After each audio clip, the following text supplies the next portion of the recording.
నువ్వు అభివృద్ధిలోకి నడిపించాలి అని ఆలోచన కలిగి ఉన్నట్లయితే దేవుని వాక్యం మంచి ఆలోచన ఇస్తుందండి. దేవునికి స్తోత్రం.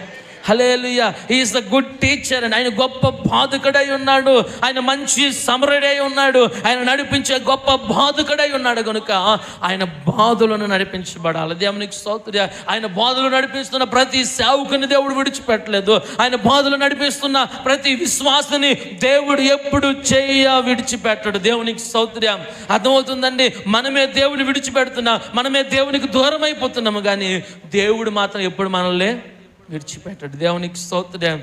కానీ ఇంకా నిన్ను బోధనకు నడిపించాలి. అది ఏ విషయం అవ్వచ్చు, అది సేవ విషయంలో కావచ్చు, సంఘం విషయంలో కావచ్చు, నీ వ్యాపార విషయంలో కావచ్చు, నువ్వు చేస్తున్న ప్రతి పనిలో దేవుడు నీకు గొప్ప కార్యాలు జరిగించాలంటే ఆయన బోధకు నువ్వు లోబడిపోవాలి. దేవునికి స్తోత్రం.